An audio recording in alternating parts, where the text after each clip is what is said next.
YouTube? Welcome back to my channel. It's your boy D Dyson, True Detective, Season 4, Episode 3. And I like how we start with kind of like doing a flashback of Navarro and Liz working together, where Navarro was trying to arrest Annie and see that Annie is like a midwife for her tribe. So it brings it a part of understanding what's really going on and why the tribe is so upset with the mine. And it has something to do with the water.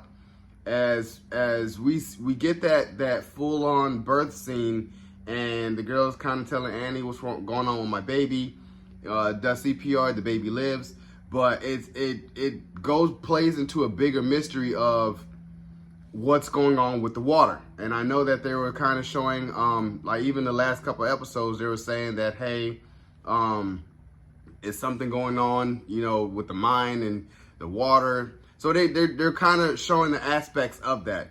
And then later we kind of get Peter talking to Liz about why Navarro and you like kind of are not, like, what happened. And it was like, oh, the Wheeler situation, the Wheeler case. So she finally breaks down and says, you know, I'm one bedtime story. And she goes in, and as it goes, does the flashback, she's narrating it of a guy who was domestically abusing his girlfriend, and they come in and she never reports it, but then you finally get that call where he ends up killing her, and she says it's a murder-suicide as they arrived on the scene, but the flashback shows that they arrived and he's kind of staring at them and whistling a haunting Beatles song, and it just cuts off because she's saying that, yeah, by the time we got there, it was a murder-suicide, and that's about it.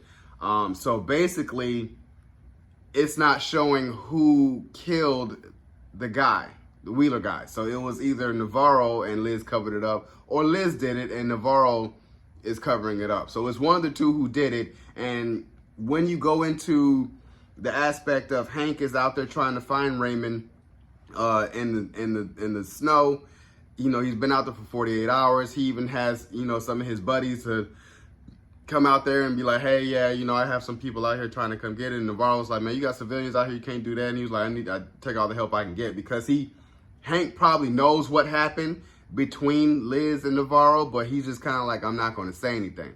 And knowing that Navarro is basically under his wing is kind of like, I don't want to talk to you about anything that I do, because you broke the rules too, so I can do the same.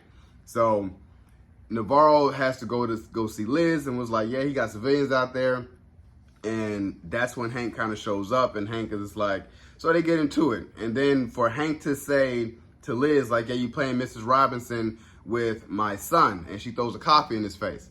And basically trying to insinuate, did you sleep with my son? Because I know that you're sleeping with half the town. So that's probably why my son is always around you and always can't wait to be with you. So it pissed her off. She was like, man, go back to work.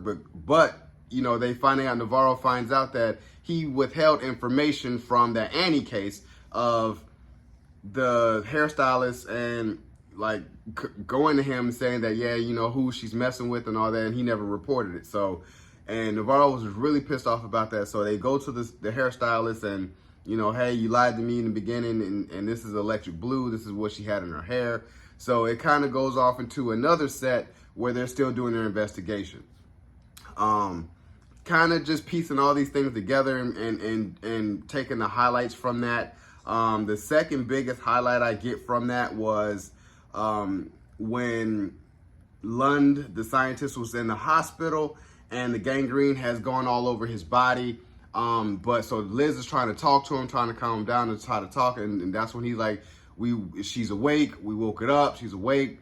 And as Liz has to go into the front to kind of calm down the hillbillies, Navarro stays back, and what we can understand, you know, as, you know, the guy sits up and was like, you know, hey, your mom's waiting for you, and does the same point that she was doing, we can assume that it's in Navarro's head. Same thing when with the oranges, and she was out in the snow, and she threw the orange, and the orange came back, and there was a little boy, and she was like, hey, and she slips and falls, then wakes up in, I think, Afghanistan, kind of like, you know, out of it. But I think the boy who threw something at it was Liz's son. So, like I said, it's something out there that has a collection of souls in the snow, and they're going to uncover that. But telling myself towards the end where Peter is like, hey, I unlocked Annie's phone, and you see Annie like kind of like in an enclave, like in a cave, it's all crystalled out, and she was saying the same thing, like, man, I woke it up, I found it, and then she just screams.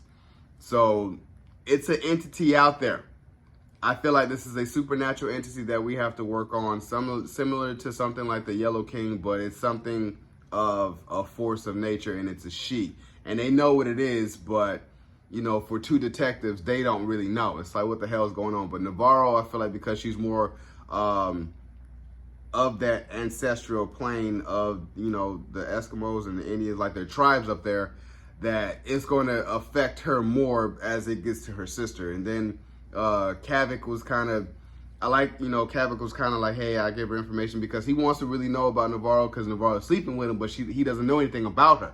And then the fact that I think that it was bringing to light that, you know, when they did sleep together, that she may be pregnant. So that's what I was telling myself. I'm like, we can't wait to explore some of those aspects. And I really, really can't wait for episode 4 to kind of delve more deeper into the story about what's going on. And I really like this episode, especially the end. It got creepy as hell with Lund as far as the gangrene.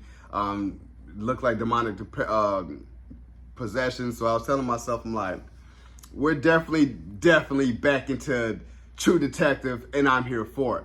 So, you guys enjoyed my review of episode 3 of True Detective Night Country. Subscribe to my channel, post a comment down below, and like the video. It's your boy, D. Dyson. Peace.